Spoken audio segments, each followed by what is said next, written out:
Hello, I am Foyleman, and I am hopefully bringing you the first in a series of tutorials for Left 4 Dead 2. The goal of this is to give you a quick rundown on how to use the Hammer editor, create your first map, and actually compile something into something that is playable in the end. Now, you may know me from perhaps the modsonline.com website, or perhaps even the modsonair.com weekly show that goes on. And so if you have any questions, please feel free to find me either at modsonline.com or on a live Mods on Air show, which shows every Sunday. And hopefully we can answer some questions if you have them. But this is going to be the first in a series of tutorials. Now, please forgive me if I seem to go a little bit fast. The goal is this to give you a quick rundown and keep the video as short as possible while giving you enough information to actually get started if you have not started on something like this before. Now, I'm going to assume that you have already installed the Left 4 Dead 2 game and that you have actually played it once, because in some cases those configuration files for the game are necessary for you to play. And I'm also going to assume that you have downloaded and installed the Left 4 Dead 2 authoring tools found under the Tools tab here, as well as the Left 4 Dead 2 add-on support package. Now, this is a very large download, but it is extremely important. Without it, you cannot play test your map, and your friends are going to have to download this too as well in order for them to play it. Otherwise, it's just not going to work. It's just the way that Valve decided to set that up. Now, assuming that you have downloaded and installed these items, then what you're going to do is you're going to double-click on this Left 4 Dead 2 authoring tools, and it's going to open up a little window here. And this little window is going to give us some modding options. And the first one, the Hammer World Editor, is actually the editor for creating maps. Now, I already opened it, but it's going to take you a little while to open. You may want to go get something to drink or something while it's open, because it does take a little bit. And right here in the middle, you're going to see it's going to say World Hammer Editor or something like that. And when that logo disappears, as it has here, then you know it's ready to start using. So don't think it's frozen. It does take a little bit. Now, once you have opened it up, I'm going to try and introduce you to the tools that are necessary in using this editor as we go and need them for this tutorial. So let's start off by creating our very first map. Now, I'm going to go up to the File option here and go to New. I'm going to create a new one. I'm not going to open something existing. Although it is interesting to note that if you were to try and open something, that there are these three style guide maps. Now, these are here to help you get started in creating your first level. But also, inside of this, your first L4D level tutorial are 10 other maps available for you to actually create your own game if you wanted to do that. These are here to help you thanks to Valve, and thank you very much for that. But what we want to do is here, we want to create a new one. We're going to go to File, New, and create a new map, and you're going to see something that comes up like this. Now, it's going to be kind of small, so you probably want to expand it all the way. And then these four squares get out of center, and I like to work with them at least somewhat centered. So you can either click and drag them into the middle, or you can also use a shortcut key. I'll put it back over here and hit Control A, and it'll automatically center right up for you. Now, what you have here is you have 4 viewports, and it's very important to know what these viewports are. Now, remember, you are making a 3D game. That's 3 dimensions: forward, back, left, right, and up and down. Those are 3 dimensions. So it's very important that we have 3 windows to handle that, and one window here that says camera that allows us to see what it roughly would look like inside of the game. You know, something that gives us a visual, a pretty visual. Over here, if I put my mouse over in the top corner there, it says the top view down. So I'm looking at my map from the top. And if I go down to here, it says from the side. So I'm looking at it from the side. And here I'm looking at it from the front. And this is the camera view. Now, also something else you're probably going to want to do with the camera is change the way that you see things here. If I click on this, I can actually change what is in this window. And that works for every one of these windows. And I highly recommend that you go to 3D shaded textured polygons, because that looks the best. Now, if you start making a big map and things start to slow down on you, you could turn this down to 3D textured, because you don't need the shading. But I find it extremely helpful to work within one of these instead of any of the others. Okay, so 3D shaded polygon. So now we're ready to start working within our interface. And most of the stuff that we're going to be working in is going to utilize these icons here on the left-hand side. Very important. The first one here is your selection tool. And you'll notice each one, if you hover over it for long enough, tells you what the shortcut key is. You're going to want to try and get used to these shortcut keys, because they're going to make your life easier. Although the icons are here, the buttons are here, so you can go ahead and use them if necessary. This allows you to click on things and manipulate them as needed. Now this one here is called the magnifier. Actually, I was going to say I almost never use it, but I really don't, because you're going to find that you can magnify by using your scroll wheel. That allows you to zoom in and out. As well as so does the WASD keys, but we'll get to the keys soon. This one right here is called the camera. It allows you to manipulate the camera in the world, and really all I do is use the one camera that I have that it's given to me. You'll see what that is. It's basically the camera is what you're looking through when you're in the camera view. That's all it is. Over here is your entity tool. Now there are three major parts to every game. There are entities. Those are stuff like your models, your player characters, maybe the guns, stuff like that. Those are usually objects within the game that are somewhat interactive. I don't mean like a wall. I mean usually something that the player can interact with in some way. Light shines on you and reflects on things. It's interactive. A gun you can pick up and use. That kind of interactivity. Whereas the next tool here, the block tool, otherwise known as the brush tool, I'll probably call it a brush all the time because that's an older term, allows you to create brushes, blocks, things, solid geometry within the game. This next one here is the texture application tool, and this is the third most important. It allows you to put the pictures on the walls, to texture, to give things life rather than just this block, this plain looking block. It gives you something to look at. It could be bricks, it could be grass, it could be that kind of thing. And then we get into some other tools which we aren't going to be using today. They apply the current texture. Well, we will be applying textures, but we're going to be applying it differently.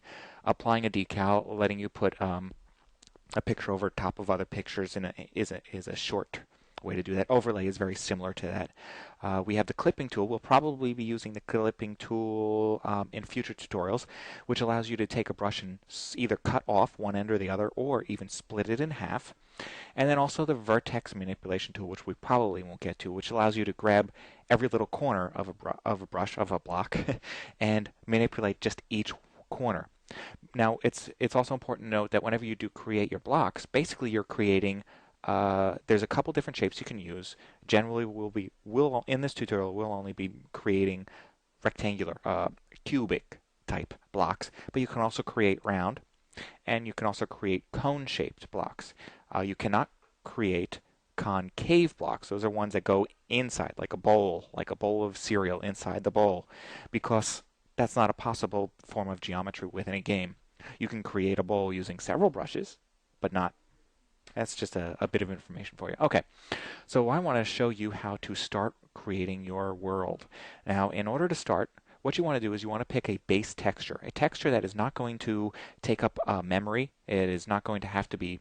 See, it's important to note that everything that you put into this game has to be loaded by the user into their personal memory. Now, if somebody has an older machine that doesn't have a lot of memory, making them load extra stuff just isn't very nice. It's cruel.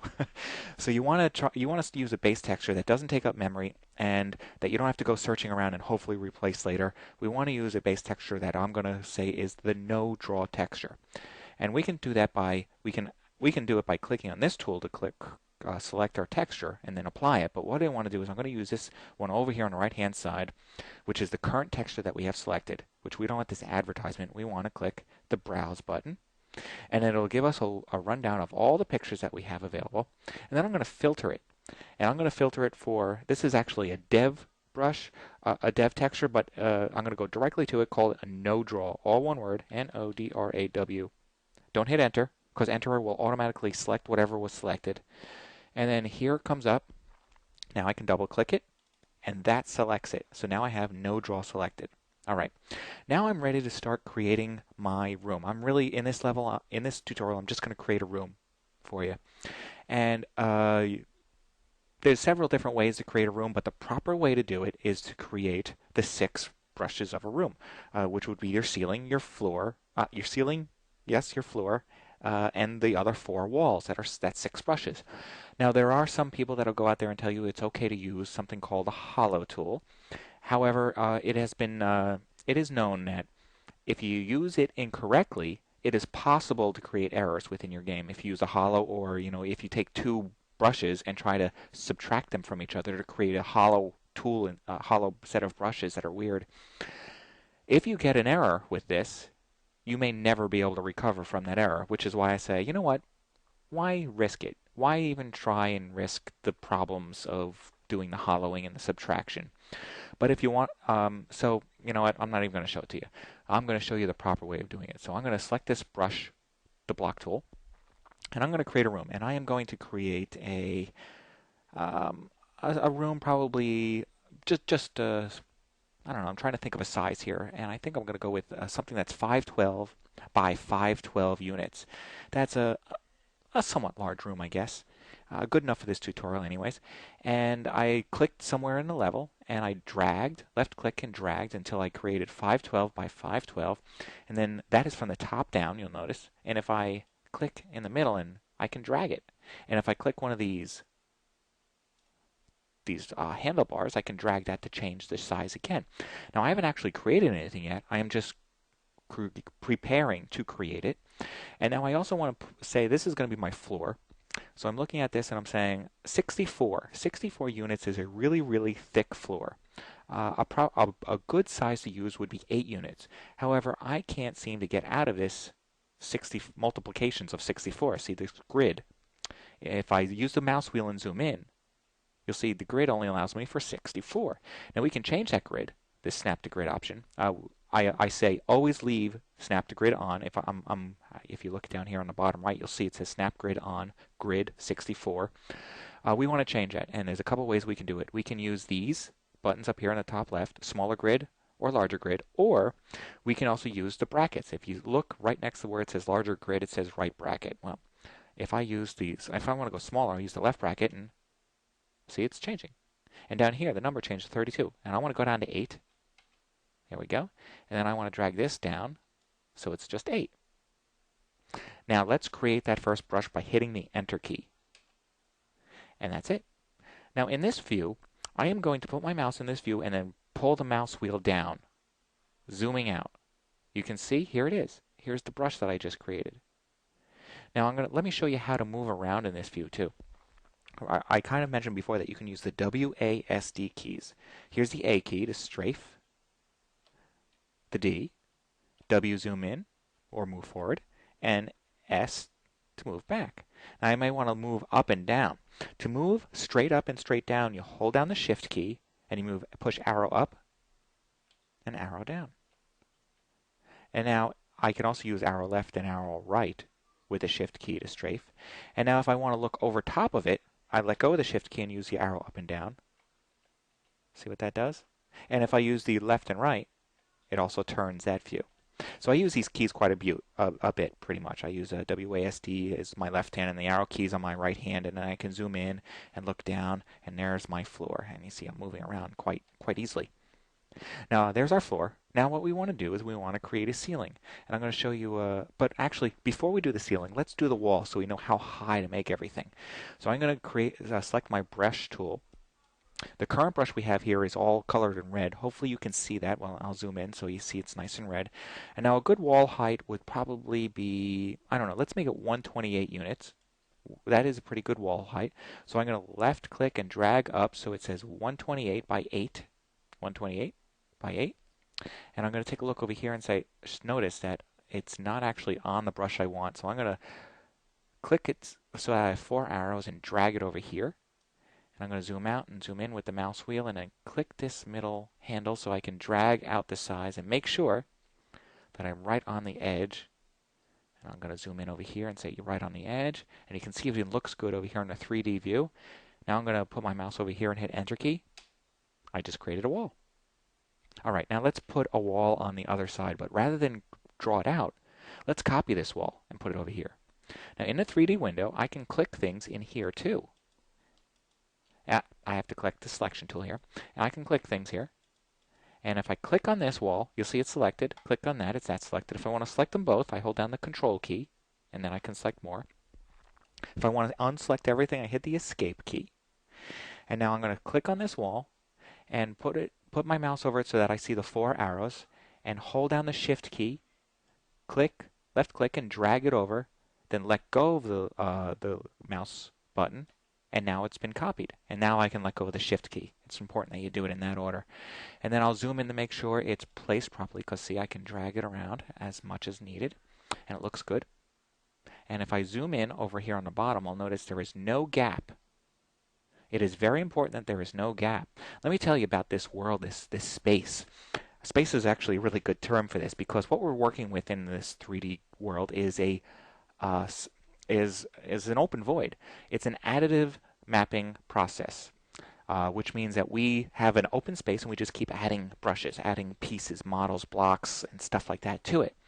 And we have to make sure, though, that by the time we're done, we actually give it boundaries. We say this is as far out as it can go, and we put a wall, a box around everything. Now, it's not a good idea to put a giant box around everything because, well, because of calculations whenever it comes time to turn this vision of a map into something that can be played by the game. Because whenever this thing starts to create, what we're going to do is we're going to put some lights in here, and your computer actually has to calculate how much light goes where and how it goes. If I put a light bulb right in here in the middle, let's say if I was a person standing there with a flashlight, and I shine the flashlight onto the wall, well, it shines on the wall, and you see it on the wall, but you can probably see a little bit of the floor too, and that's because the light bounces off the wall and radiates off onto the floor a little bit, which is why you can see some light. Now, this is a natural process. Sunlight does it, everything does it. And your computer in the game has to calculate the fact that light goes from a point to something else, perhaps bounces off, perhaps doesn't. And if you do not close off your map, light will leak out. Leak is an important term there. It'll leak out into outer space, and your computer will say, I can't calculate that. There's an error. I give up. That is why it's important to make sure that in the end, you have no gaps. And if you do, you'll get an error in your log file at the end of the compiling it, turning it into a map that can be played by the game. That'll say leak in it, and you'll have to find that leak and seal it up. Okay, so now I have two walls. Now I want to create my other two walls over here. I can actually do the copy process again the same way I did if I want. And I'm going to hold down the shift, left click and drag over to here. Let me zoom in to see that it's right there. Now, I know it's a wrong shape and everything. Well, I can grab this corner of the brush and drag it to the right shape. So in the end, it's 8 by, I don't know, let's zoom in. We're against the wall there. We're against the wall there. So by 496. It's important that we're not overlapping too. If we overlap, let's see, where are we? See, there's a gap. Okay, I'm going to overlap. And then in the 3D window, I'm going to zoom into that overlapping and show you what happens when I move around. Unless the brush is perfectly lined up already, which it appears it is, I'm going to see what happens. There it is. Okay. Do you see it like flickering? Maybe I think you do. See it flickering in there? You'll get that in the game if it's overlapping, and that's why you don't want to overlap if you don't have to. You'll see that flickering. So there you go. So now I need to do the other wall. I'm gonna hold down the shift, click, and drag it up to the other side. Drop it in. Let's line it up. I don't think I got it quite right. Okay, and I can even view it here in my 3D view, holding down the shift and using the arrows and the WASD keys and look around. There you go. Now I need a ceiling. So why don't we copy the floor, click that, and put it on the roof. And the roof is up here on top of the roof. Now I'll take a look in here. Looks correct. Let's make sure it looks correct. On another corner. Good. We're done. Hit escape so I don't have anything accidentally selected. We now have a room, an empty room here. And now is the perfect time to save. You can hit Control S or you can go to File, Save. And I will call this and provide it to you, actually. So you have a finished piece here. I'll call it Toot 101 to go along with this, okay? And I'll save it. Now it's important that you save often, because what if something goes wrong in the game and the editor crashes, which by the way you'll find it does happen more often than it should. It's possible for you to lose everything. Yes, sometimes you can recover the file that you were working on, but sometimes you can't. So it's important that you save and save often. You do a few moves, save. Do a few more moves, save. Do a lot of moves, save. Put that file, copy it somewhere so you have a backup, and save again. It's good to have backups. It really is, because it's awful to lose the work that you've put so much time into. Okay, now we have a room. Let's make the room look like something. Let's texture it with something. And I'm going to use some developer textures. Actually, those are great textures to work with if you're just getting started with your map and you don't want to fine-tune everything just yet. You just want to I like to rough things out and then fine tune it with maybe putting bricks on there, or maybe that should be wood and putting grass, or maybe that should be dirt. You see what I'm saying? Maybe you want to experiment with it. So right now I'm just going to use basic developer textures. Let me show you what they look like. We're going to click on the texture application tool here, and it's going to open up this option to find and apply textures. I'm going to click the browse button, and in this time I'm going to type DEV for the developer tools. There you go. And I'm going to scroll down a little bit. Don't use the mouse wheel. If you use the mouse wheel to scroll, it'll scroll your filter, and it's annoying. And I'm going to scroll down to this one. This one is orange, and it has a picture of a person on it to give you an idea of how tall the person is against this orange. And that's what this tool was, this texture was made for. And I'm going to double click it, and now it's selected. And in this world, I am going to right click on the wall. And if I look outside, it is not applied to the outside wall. It's only applied to the one surface. Now, yes, I could apply it to the entire brush, but remember, we don't want the player to have to load all those extra textures. So we don't do that. But if you wanted to, you could do it by, I believe it is holding down the Control key and right-click. Nope, it's the Shift key. By holding down the Shift key and right-clicking, it would have applied it to the entire brush. Now I'm going to undo that by selecting this texture again and Shift, click, apply it to that whole thing. You don't have to follow this. I'm just undoing what I just did. And I'm going to rebrowse for that texture. And I'm going to double click that. And then without holding down any keys, I'm going to right click and apply it. Now take a look at that texture. You'll notice it is not centered. And we can very easily center that by left clicking to select that wall, that texture right there, and click T to align to the top.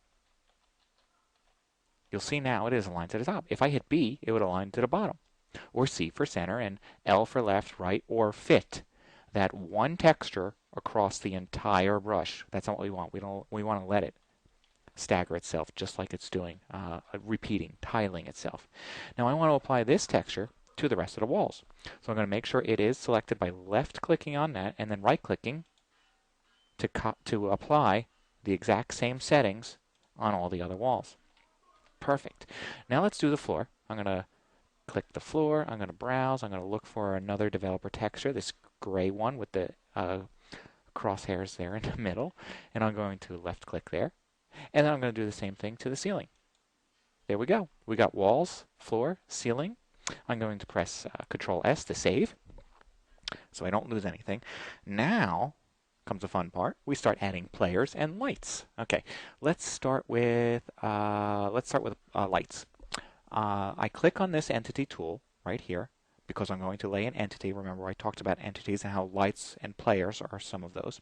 And down here on the bottom is your entity selection. You know, I could do entities or prefabs, and I'm doing entities here. And I'm going to click in here. Now, I could drop down and search through this entire list for light, or I can start typing the word light, and it comes right up. Click it. Now I'm ready to apply a light somewhere in here. And I recommend not yet doing it in the 3D window. Instead, apply your light here in one of the 2D windows. Any 2D window, you'll see if I left click, it'll place this box and crosshair. That's where it's about to go. But let me zoom in over here. I'm using the mouse wheel to zoom in and out. And move it up towards the ceiling. And now with my cursor in here, and I'm going to hit the Enter key, and it's going to place a light. Now over here, I'm going to use the WASD keys and the arrow keys. Shift and arrow up, and you can see it looks like a light bulb. So there's my light, and it's right in that corner. And I think it's a little bit too much in the corner, so I'm going to adjust it a little. The selection tool, zoom in so I can adjust it properly. Right in the middle, click and drag it over to here. Too much in the middle. Let's drag it over here. Okay, let's definitely put another light on the other side, and that's probably enough lights. So I'm going to hold down the Shift key just like I did with the wall and copy it. Then I'm going to left click, drag while holding the Shift, put it where I want it, let go of the mouse, let go of the Shift. There you go. Now in the 3D world, if I move around, there's the other light. Awesome. Now you know you can really fool around with these lights pretty good. For example, if I click on this light and I hold down the Alt key and press the Enter key, I'll get my entity properties where I can adjust the properties however I want. I can adjust the name, which we don't need to get into this. Brightness is very cool. And when I click on the brightness, it gives me these values, which is very interesting. And what they represent is red, green, blue, RGB, and brightness, the amount of brightness it's giving off. So I can actually use this color picker and pick another color. I can make this blue. Okay, and apply. And when I do that, I'm going to close this window. Look, the light's even blue now. Very cool, huh? So I get a blue light over there. I get a white light over there. Sounds good to me. Why not? And I am going to now need a player in here. So let's add another entity to player. I'm going to hit escape so I don't accidentally apply this characteristic that I'm going to select and onto that one. Select the entity tool. And into here, I'm going to look for the info player start, or let me start typing that, info underscore player. There it is, player start. And where should the player should start right here, sure, right there in the middle. And I don't want them to start in the ceiling, so I'm going to move it down. And actually, let me show you something else here. If you do it from the 3D window, you can place it, but it's going to drop wherever you click. So let's see, I am against this wall. I'm just making sure I'm in the right place. If I click on the floor right here, left click, it places the player for me instead of using that. That's why I was saying be careful not to click in here. But in this case, it gives you an idea of what happens, how it happens. And if I look at this, it looks like a little Gordon model. See that? Pretty neat. Okay, he's looking this way, and I thought it makes more sense if he looks this way, away from that wall that he's standing against. So we'll zoom in a little bit and watch what I can do. If I hold down the Alt key and hit the Enter key, brings up the properties. Let me move this down a little bit. And now here is the angle in which he's looking. So if I click this up, you'll see it change 89. I want that actually to be 90. I'll be a little more precise. So it's 90 degrees facing up, but when I apply it, the character now faces that way. And if I look at it in the 3D world, he's now facing away from the wall. That's exactly what I was looking for. All right. Now there's one more cue that Welshie, if you know me from Mods on Air, Welshie brought up to me. If this character is by any chance standing directly on the floor, it is quite possible that when you spawn inside the game, you'll spawn underneath the map, which I don't understand. But apparently that's what they set up. So make sure he is just barely above the floor. And to do that, use the grid. So you change what is our 8 grid right now. Change it all the way down to something like 1. Make sure he's at least 1 unit off the floor. There's the top of our floor. And then go back up to 8. I do that so that when I'm zoomed out, I can make sure I don't see any accidental leaks between the brushes.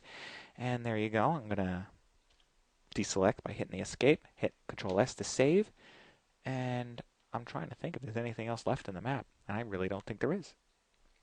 Alright, it's time to turn this into something that the game can understand, and the easiest way to do that is hit the F9 key. Sadly, if I press the F9 right now, my recording of this video will stop.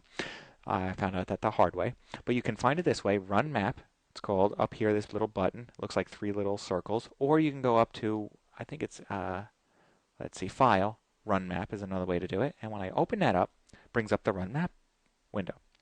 And it gives you these 3 main options. And let me try and quickly explain this for you. The mapping process, the compiling process, what it does is it goes through 3 primary processes. There is the run BSP, which takes the map that you have and turns it into a binary space partition, which is something that the game can understand for the mapping process. So it does some calculations and turns it into this BSP, we call it. Then the next process is called the viz process, the visual calculation process. And what it does is it tries to mathematically optimize your map so it runs better and takes everything and divides it up into areas, little areas. And that helps the game run smoother and faster. I don't want to get it too much into that, but if you have a really, really big map and you want to compile it really fast, click it on fast. But please do not submit this fast viz as your final map because it will run horribly for some people. Please, when you do your final map, make sure it's on normal. Fast is just for testing purposes. Anyway, the third process here is called RAD, short for radiant. Radiant, like the sun. It is lighting. What it does is it calculates the lighting for you. So make sure that's set to normal. You can also do that on fast for testing purposes, but we are going to just do normal. In HDR, we're not set up for high definition rendering of lights, so do not worry about that. But do make sure that this checkbox is checked. It's not checked by default. It says do not run the game after compiling. We have to manually run the game. We don't want it to automatically run. And then this wait for key press, I guess, you know what? I'm going to do that because I want to show you something. And then there's this additional game parameters, which we're not even worried about because we're not running the game afterwards. And when you're ready, press OK.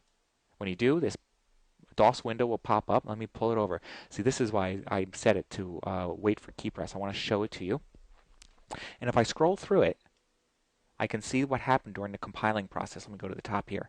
And what you also want to look for is, does anything in here say leak, leak, no leaks, no errors that stand out in my eyes here.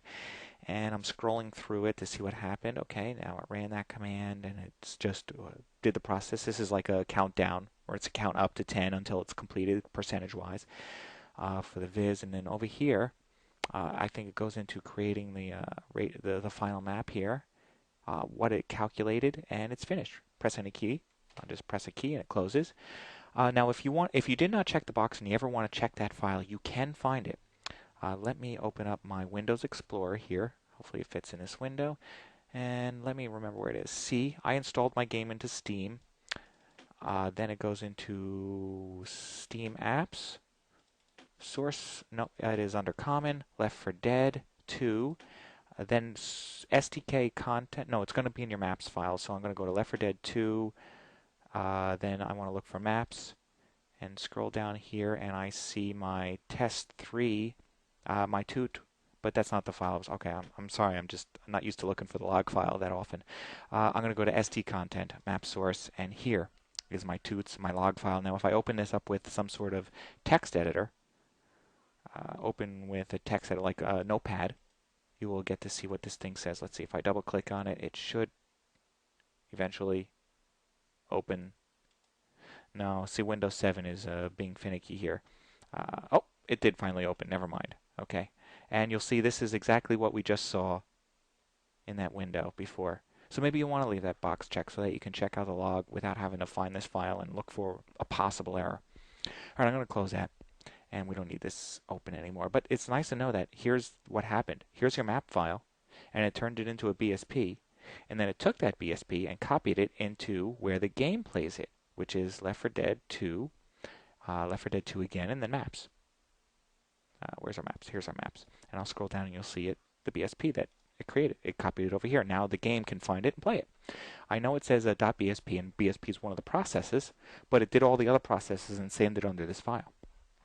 All right, I'll close out my Windows Explorer. I don't need that. But I do need now to open my game, Left 4 Dead. Okay, my games, Left 4 Dead 2. Let's open it up. Hopefully it won't take too long to load up here. And if it does, maybe I'll just skip over it for you.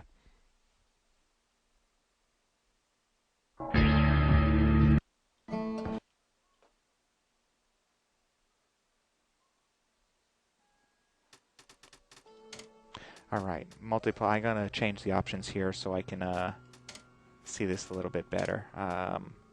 Normal, 1024 by 768 for you guys, and run in a window and done, so that I can push this window right in front of where we are working here. Let's move that up there for you. Okay. Now, I want to load this map in my Left 4 Dead game. However, what I have to do is I have to make sure that I've set this up so that you can see what's going on now. We need to access the console, the developer console, the console that allows us as a developer of the game now to run some special commands. And to do that, we have to go to our options, keyboard and mouse, and in here you'll see Allow Developer Console. Make sure that is set to enabled. Press done. And now when you hit the tilde key on your keyboard, that is that upper left-handmost key under escape there, you'll get this console, which is kind of big. So let me see if I can make it a little bit smaller for the purpose of our video. Oh, there we go. Nice. That's better. Now we are ready to start working inside the console, and we want to load the map manually. So type in the words MAP, space, and then the name of your map, which in our case is toot. There it starts writing. I can use the arrow key to select it, or I can continue typing it, and then I'll hit the enter key, and our newly compiled map will load up. Waiting for it to load.